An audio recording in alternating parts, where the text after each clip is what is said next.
So, g'day, I'm Dr. Paul Mason. Now, vegan diets are often promoted as being both healthy and ethical. As you're about to learn, however, this is not necessarily the case. This is a photo of Sheila O'Leary wearing prison greens after her 18-month-old baby died of malnutrition while being fed a vegan diet. And this, unfortunately, was not an isolated incident. In fact, after a number of deaths linked to vegan diets, Belgium has now introduced laws where parents face 2 years in jail if they feed their children vegan diets without vitamin supplements and close medical supervision, including regular blood tests. And even if a vegan diet doesn't kill, it can still lead to severe and often permanent consequences. No parent should ever have to live with the knowledge that they've caused their child permanent brain damage, nor should they have to watch their toddler's bones snap under the weight of their own body, both consequences of vegan diets.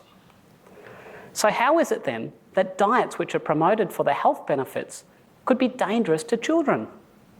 Well, it comes down to nutrients, or more specifically, the lack thereof.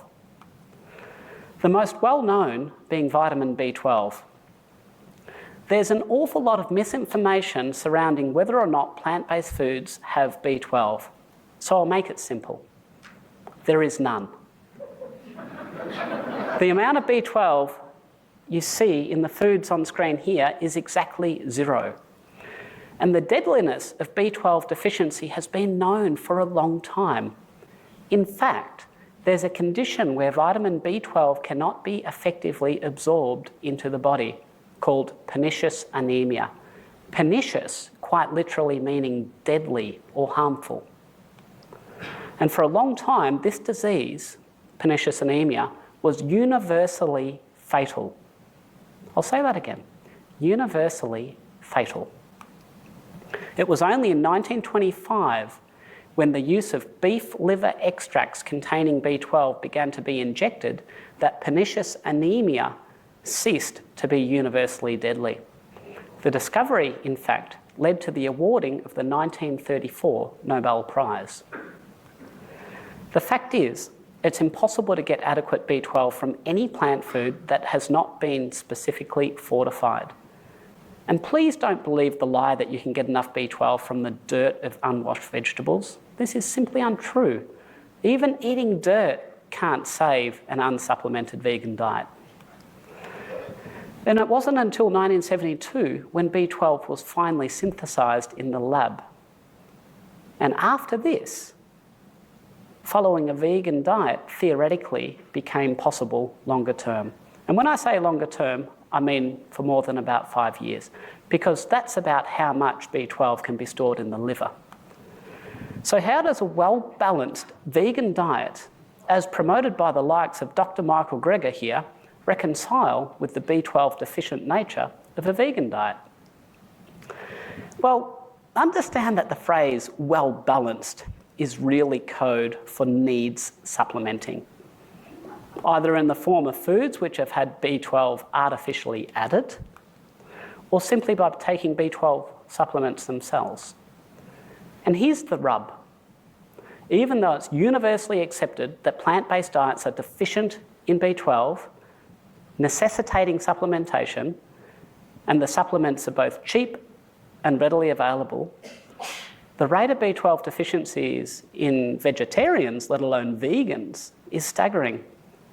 Try 62% of pregnant females, or up to 86% of vegetarian children, or 90% of the elderly.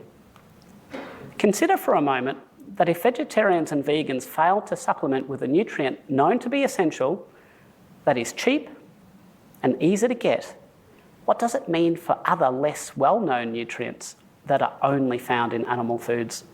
Grass-fed steak, for example, contains vitamins D, B12, K2 and A, the omega-3 fats EPA and DHA, creatine, carnosine, carnitine, choline, heme iron, taurine and zinc, all of which are either absent or deficient on a plant-based diet. So here's a question. How can a vegan diet possibly be the healthiest diet for humankind when without artificial supplementation, it will eventually kill you?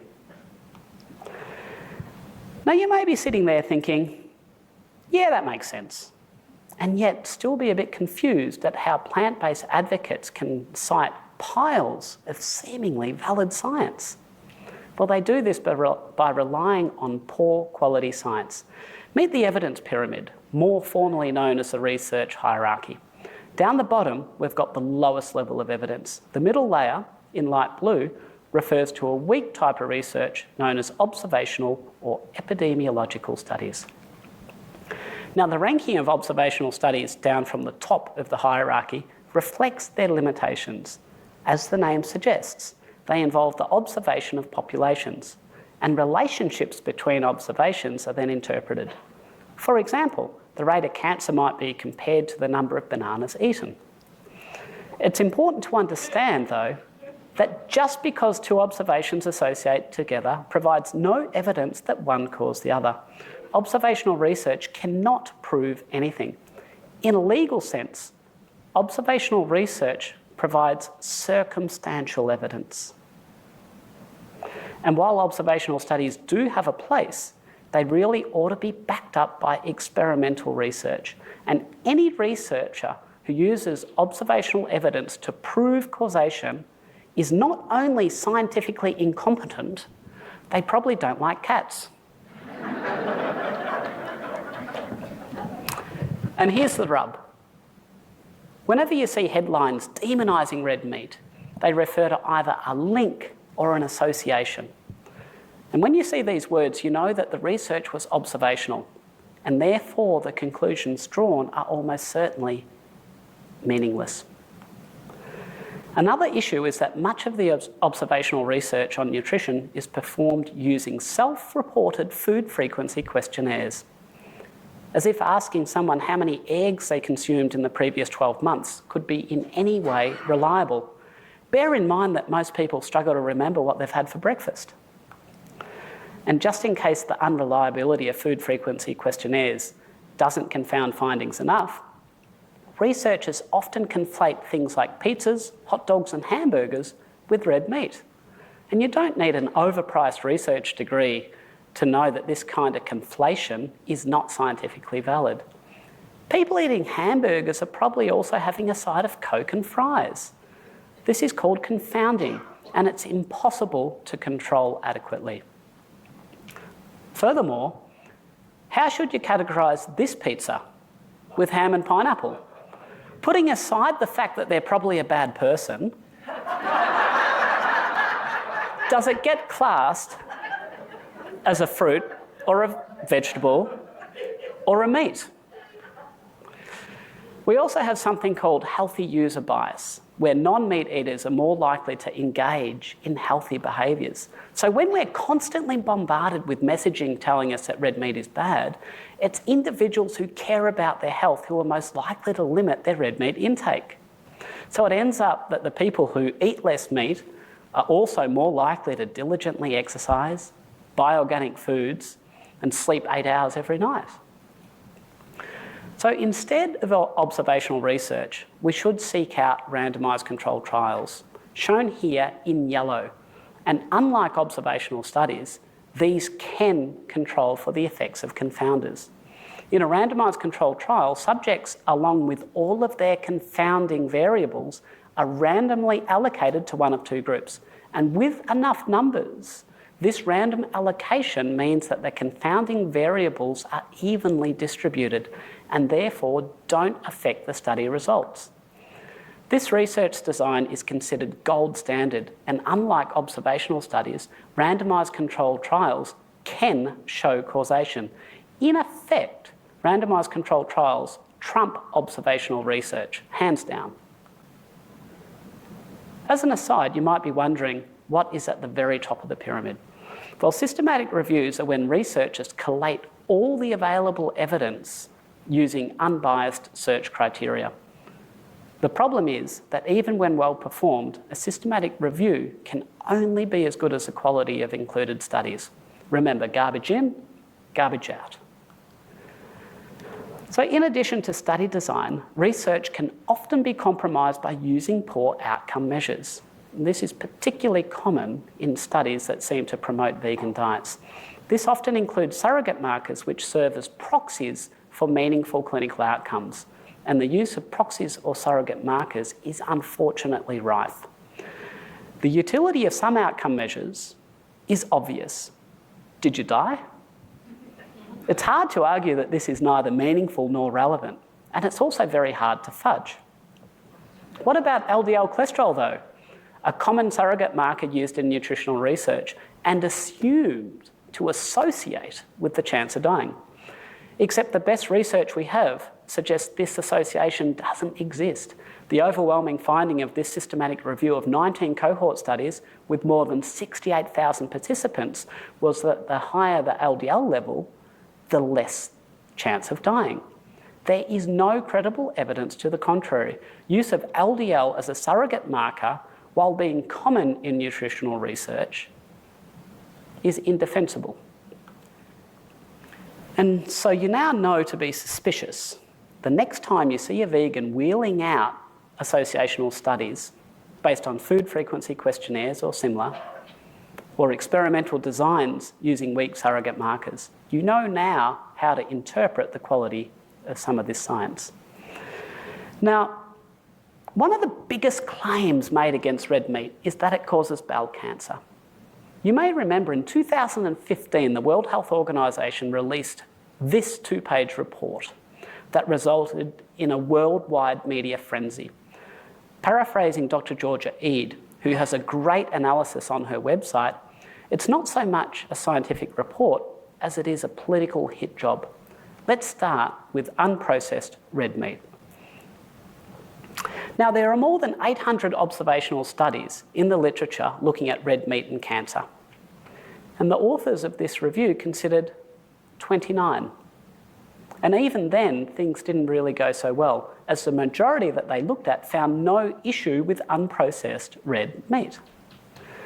And as you know, observational studies are weak anyway. Even if a majority had found an association, it wouldn't have proven anything. Things get worse, though. To support the case against red meat, this report turned to experimental evidence. Unfortunately, the evidence was hopelessly, almost comically flawed. This chemical is azoxymethane, and it's a known carcinogen. That is, it's known to cause cancer, especially bowel cancer. In fact, it is, and I quote, used extensively by many investigators to induce colon tumours. That is, it's injected into test animals when researchers want to deliberately induce bowel cancer. Now, one of the two experimental papers cited in the World Health Organization report against unprocessed red meat was this study. 60 rats were both fed red meat and injected with azoxymethane. Now, first of all, none of the rats actually developed bowel cancer. But some did develop precancerous lesions in both groups. The group having the red meat and the group not having the red meat. So it seems a bit of a stretch to lean on this paper as a basis that red meat causes cancer. The second experiment cited in the World Health Organization report adopted a similar methodology, except this time a different chemical was injected into the rats, dimethylhydrazine. Now, dimethylhydrazine is an even stronger promoter of bowel cancer than azoxymethane. But even then, when they used this more potent cancer-causing chemical, the rats in the study didn't actually develop bowel cancer. And that, folks, is the sum total of the evidence used by the World Health Organization to conclude that unprocessed red meats cause bowel cancer. Now, the story for processed meats is somewhat similar, and for a full account, I recommend Dr. Georgia Ede's excellent website. Of course, the story doesn't end there. Despite being atrocious science, the World Health Organization has propagated this misinformation. For example, the highly publicised Eat Lancet report from early 2019 which permits the consumption of only 7 grams of beef, lamb or pork every day, references the 2015 report as providing evidence of the cancer risk of red meat. The Eat Lancet report itself is based on junk science, and that has now been referenced more than 7,000 times, an extreme example of the propagation of scientific misinformation, all being traced back to 2 studies in which rats were injected with cancer-causing chemicals. So, if we accept there's no credible evidence that red meat causes cancer, are there any benefits to the consumption of red meat? And the answer is yes. One of the most important reasons being the sheer number of essential nutrients in red meat, which are not only important for our physical health, but also our brain health. I'd like to now submit the premise that eating red meat can make us smarter. Pictures like this are common in vegan propaganda, the implication being that plant-based diets are good for brain health, although this claim should be questioned in light of the fact that vegan diet can result in permanent brain damage in infants. Since the onset of plant-based agriculture, it seems that the brains of modern humans have shrunk by about 10%. Compare the 40,000-year-old skull of a pre-agricultural man with his modern European counterpart.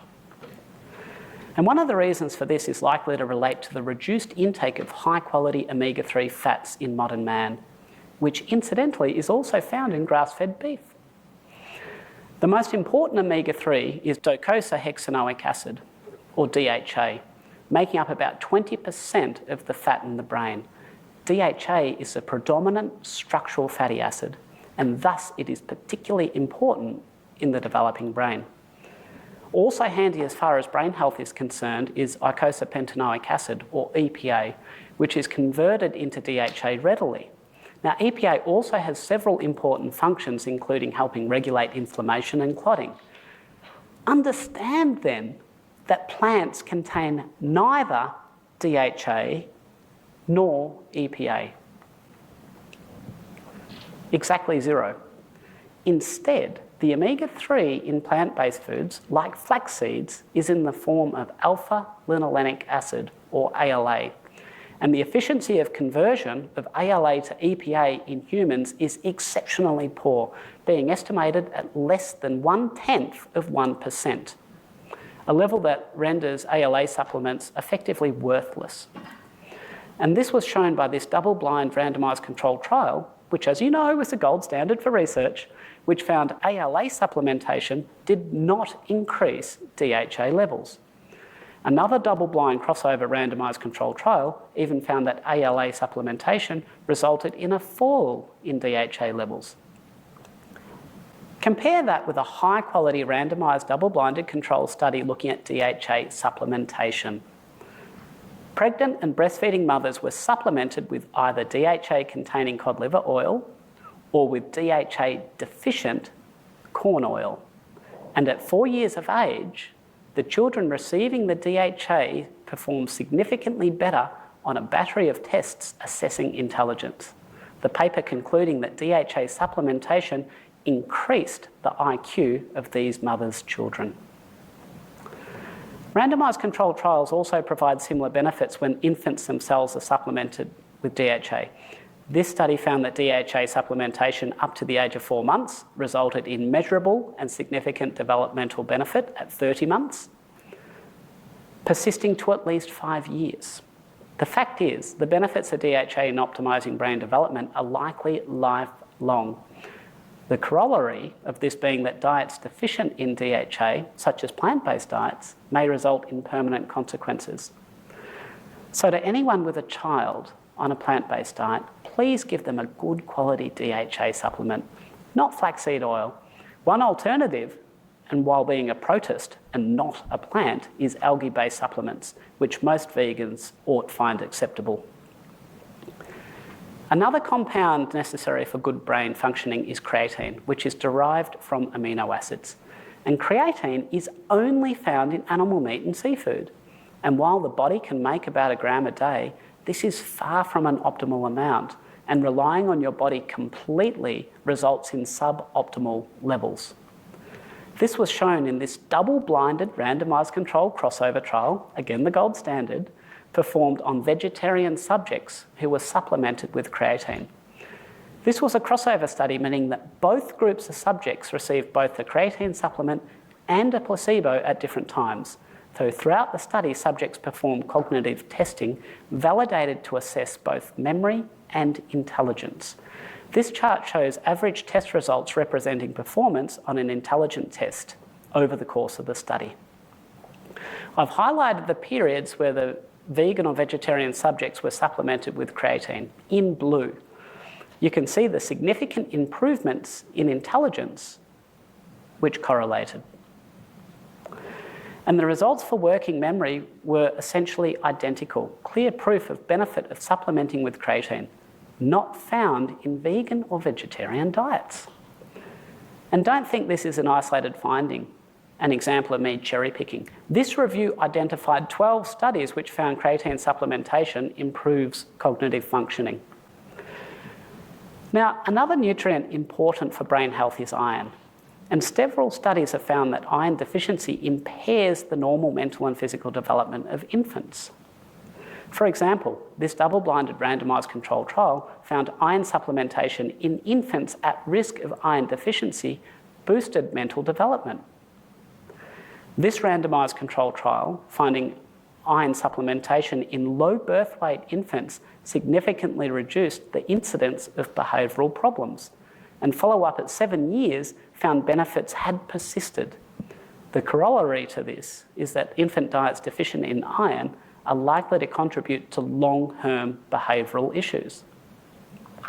And iron also offers benefit to older children. This randomised controlled trial studied 81 girls with iron deficiency, and it found that 8 weeks of oral iron significantly improved verbal learning and memory. Of course, iron is not just necessary for the developing brain, but also the function of the adult brain. And one of the main mechanisms for this relates to the production of chemicals in the brain called neurotransmitters. And iron is a necessary cofactor for the action of 2 enzymes, tyrosine hydroxylase and tryptophan hydroxylase, that are responsible for the production of dopamine and serotonin, respectively. This means in an iron-deficient state, the brain is going to be deficient in both dopamine and serotonin. This was confirmed by this study, a randomised trial of women aged between 18 and 35. So first of all, at baseline, study subjects with iron deficiency were both slower at and performed worse on cognitive tests. And when iron levels were restored, improvements in cognitive function were 5 to 7 times greater compared with those subjects who didn't have an improvement in iron levels. So with this knowledge, it's fair to say no parent would ever knowingly deny their child a diet with adequate iron. And so they might turn to Google to find foods rich in iron to feed their children. The same Google which curates, some would say censors, health-related search results in line with its partnership with the World Health Organization.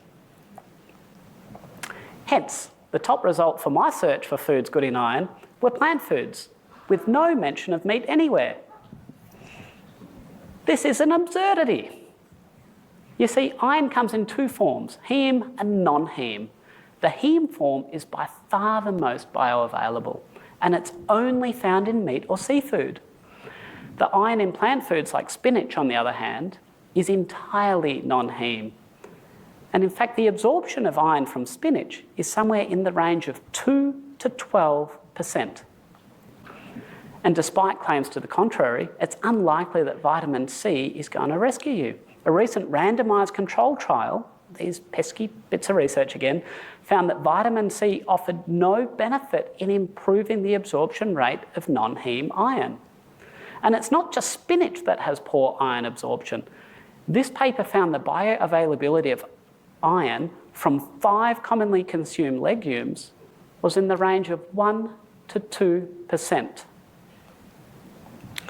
And the low bioavailability of iron from plant foods is no doubt a major contributor to the rate of iron deficiencies in vegans and vegetarians, which is 3 to 4 times greater than the population average. To promote plant foods as a good source of iron is borderline criminal, if for no other reason than iron deficiency is the world's most common nutrient deficiency, affecting about 2 billion people.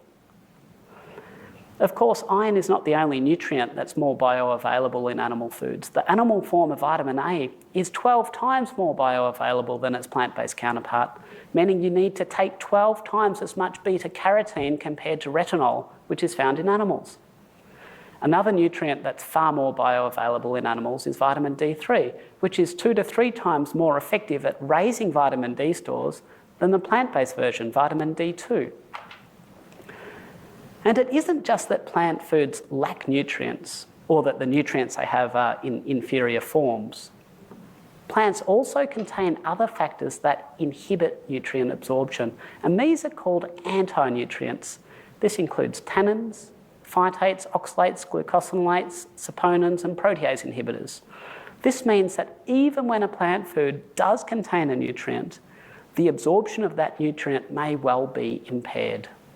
For example, cruciferous vegetables like broccoli and kale contain glucosinolates, sulfur-containing compounds which impair the absorption of iodine, which may impact on thyroid function.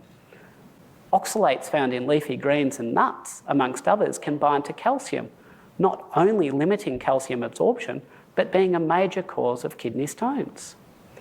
Phytates found in whole grains and seeds, amongst others, limits the absorption of iron, zinc, magnesium, and calcium. While the tannins in tea, including green tea, can limit the absorption of iron. So let's have a look and see what the magnitude of this effect on nutrient absorption might actually be. So this graph, courtesy of Dr. Georgia Eade, demonstrates the normal level of zinc in the circulation after a meal of oysters.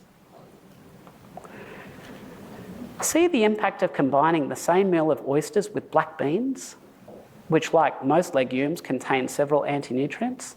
The peak level of zinc in the blood is reduced by more than 2/3.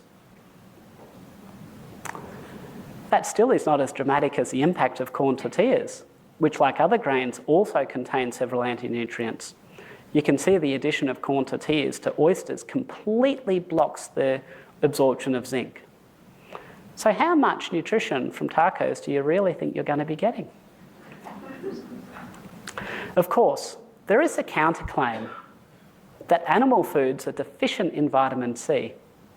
And if you were looking through the USDA nutrient data for beef, this is exactly what you'd see. The thing is, vitamin C levels weren't actually measured when they formulated this data. Rather, the widespread practice of assumption was employed. That is, it was assumed that the level of vitamin C in meat was 0, and it was simply recorded as such without actually measuring it.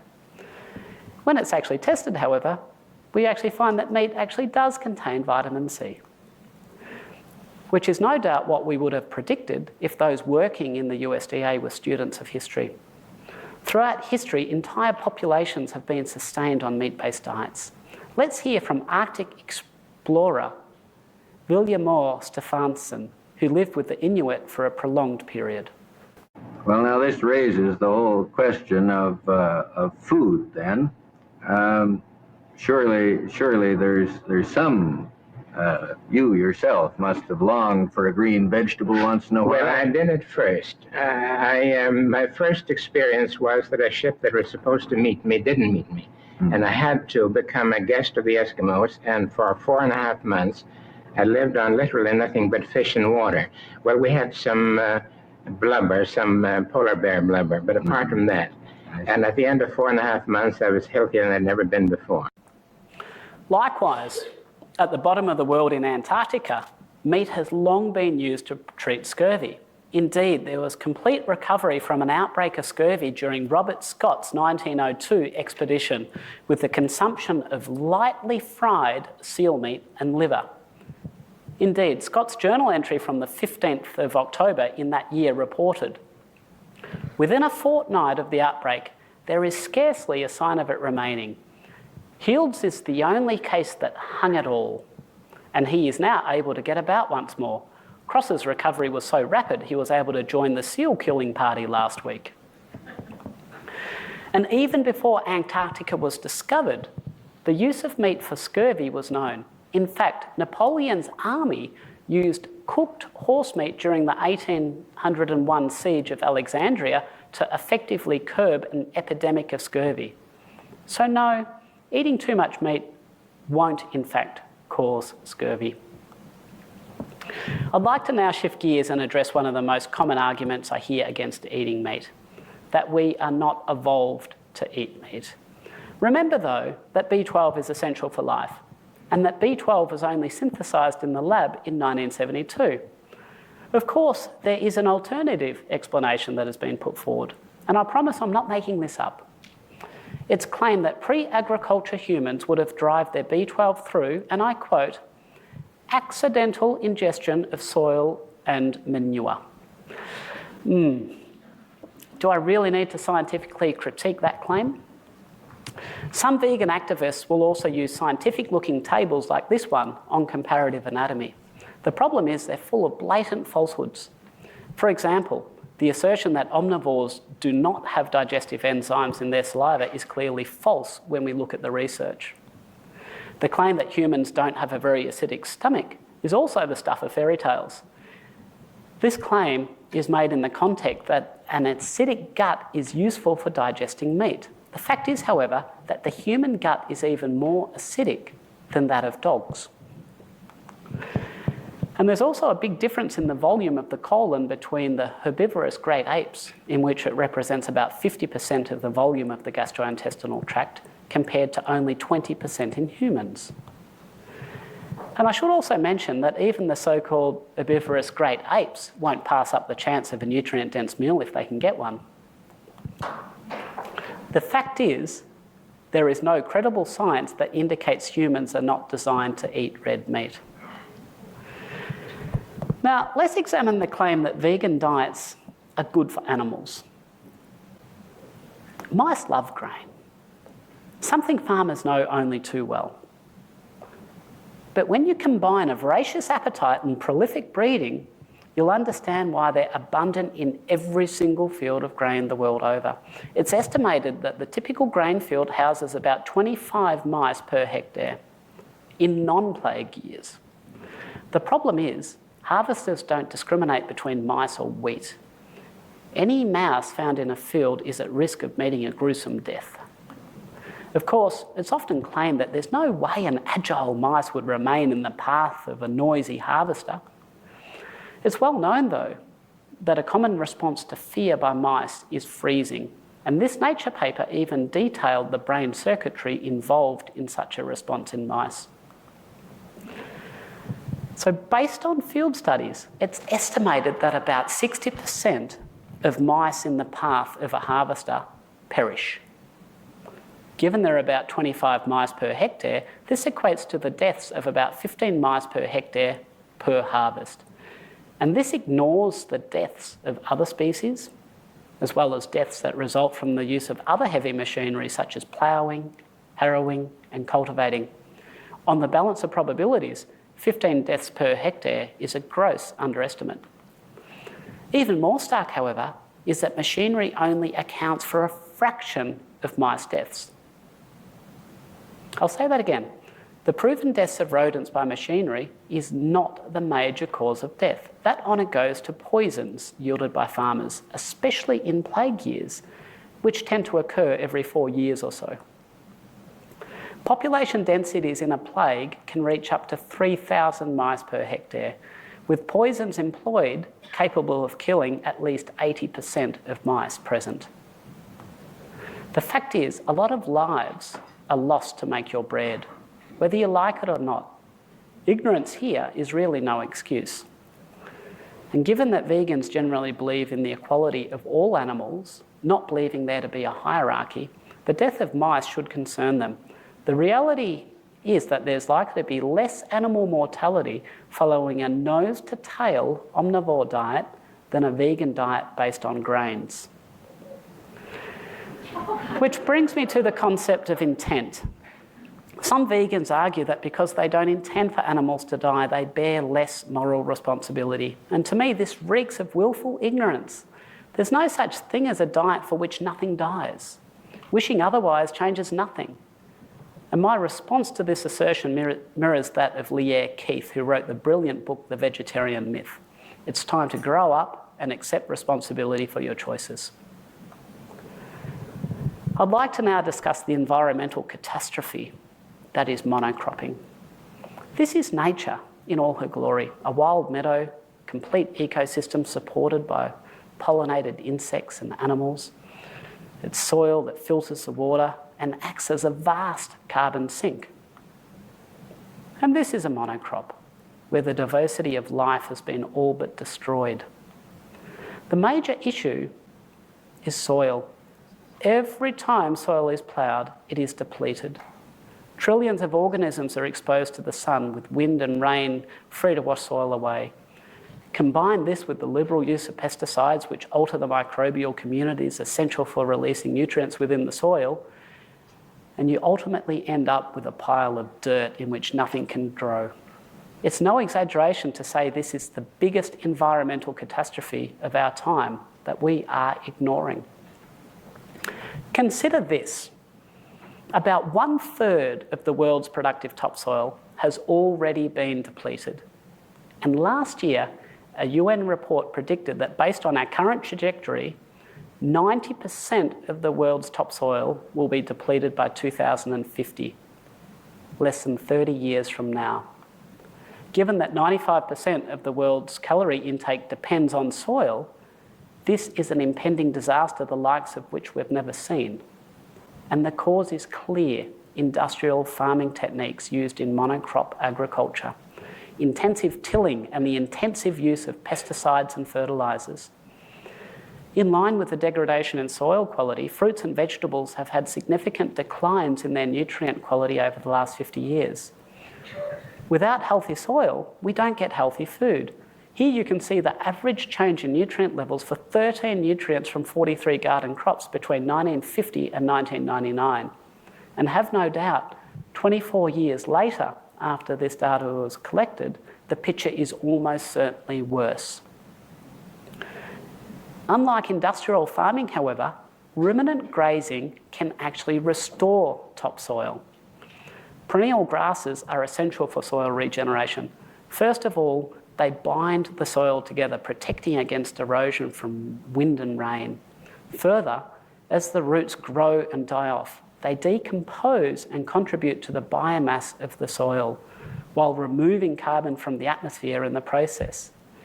In actual fact, soil currently holds 3 times more carbon than that in the atmosphere. Cow manure too contributes to soil biomass, significantly contributing to soil quality. So we have a choice: industrial monocrop agriculture, which within our lifetime could see widespread famine, or ruminant agriculture, which can restore soil and sequester carbon. Let's now address one of the most common arguments against livestock farming, that it requires excessive use of agricultural land. The United Nations estimates livestock farming uses 77% of the world's agricultural land. It sounds huge. This figure implies that cows are monopolising agricultural land, the argument being that if we could only grow crops on this land, more food could be produced. See this here? This rich agricultural land is currently used for livestock. Can you guess why? Good luck getting a combine harvester up those hills. This is called marginal agricultural land, so named because it is unsuitable for cropping. And worldwide, 2/3 of all agricultural land is designated marginal, completely unsuitable for cropping. If it weren't used for grazing, it wouldn't produce any food at all. Here's a map of the agricultural lands in Australia. See all those areas in grey? Basically desert, completely unsuitable for cropping. If these lands weren't grazed, they'd be completely unproductive. So the claim that we could produce far more food if we simply grew crops on agricultural land used by livestock is questionable at best. Furthermore, there's no truth to the claims that the land used by livestock is increasing. The fact is there hasn't been any significant increases in the amount of land used for livestock since the 1960s. And as well as monopolising land, it's often claimed that livestock deplete our precious freshwater reserves, known as blue water. The fact is, though, over 90% of the water consumed by livestock is what we call green water, basically rainwater in its natural cycle. This water was never going to form part of our freshwater reserves. This green water remains in its natural cycle regardless if it passes through a cow or not. This is not wasted water. In reality, far more blue water, or freshwater reserve, is dedicated to watering crops. 70%, in fact. To finish, I'd like to discuss pesticides. Now, monocrop agriculture depends on vast quantities of pesticides, which indiscriminately kill flora and insects alike. What surprised me, however, and not in a good way, was the scale of pesticide use. The y-axis of this graph shows the agricultural use of glyphosate measured in millions of pounds. Now, understand that as weeds become resistant to pesticides, farmers respond by using more pesticides, a similar story to antibiotic resistant. But I was genuinely shocked to read this United Nations report which detailed that in 2020, more than 2 billion kilograms of pesticide were used around the world. In fact, over the last 30 years, annual pesticide use has averaged about 0.37 kilograms or 0.8 pounds for every single person every year. And 70% of that was applied in just the last 10 years. Doing the sums, if you're 30 years old, your share of pesticide application is more than 11 kilograms or 24 pounds. Let that sink in. Of course, this huge number is understandable when you realise how indiscriminately pesticides are used. This glyphosate product, for example, has been approved for application to wheat crops 6 days before harvest. Think about that. Do you really want your grains to have been sprayed with Roundup less than a week before harvest? Understand too that glyphosate accumulates in grains and cannot be removed by washing or broken down by cooking. Once it's there to stay. This is why Food Standards Australia and New Zealand was able to find glyphosate in several different types of bread, biscuits, crackers and cereals, including infant rice cereal. Of further concern to mothers is that glyphosates have also been found in breast milk. Now, one interesting area of research currently being pursued is examining the impacts of glyphosate-induced altered gut microbial populations on young children. Basically, Clostridium botulinum, a highly pathogenic bacterium capable of releasing a potent toxin, is highly resistant to glyphosate, which basically means glyphosate exposure can increase its abundance. And my understanding is that this bacterium has been associated with sudden infant death syndrome in at least 2 studies, with the paucity of further research to investigate this being somewhat puzzling. And before you carnivores out there get too smug, understand this potentially impacts you too. It's not an uncommon practice to feed cattle on cover crops that have been sprayed with pesticides, both to prepare a field for cropping and to save on animal feed. And this 2018 study assessed for the presence of glyphosates in various organs and tissues of cattle. Concerningly, glyphosate seemed to be fairly evenly distributed throughout the animals, though this was noticeably lower in cattle fed with organic feed. And this potentially has implications for whether or not you consume cattle raised in feedlots being fed crops adulterated with pesticides, or whether you choose grass-fed and finished cattle. As an obvious aside, consuming the grass-raised cattle is also going to be clearly better for the environment. This study also has some significant findings for vegans too. The level of glyphosate measured in the urine was significantly lower in humans consuming predominantly organic foods. And further, chronic illness was associated with significantly higher levels of urine glyphosates. And while this isn't proof of cause, in my mind, it certainly merits further research. In closing, nutrients from animal foods clearly offer benefit in terms of intelligence over unsupplemented vegan diets, which lack key nutrients required to sustain both body and mind. Secondly, we must be mindful of poor quality research, the findings often being presented as conclusive when this is far from the case. We ought to be wary of the many unsubstantiated claims demonising red meat, such as it lacking vitamin C or causing bowel cancer, while also being aware of the environmental consequences of modern industrial agriculture. Finally, understand there is no such thing as a diet for which nothing has died. Thank you for listening.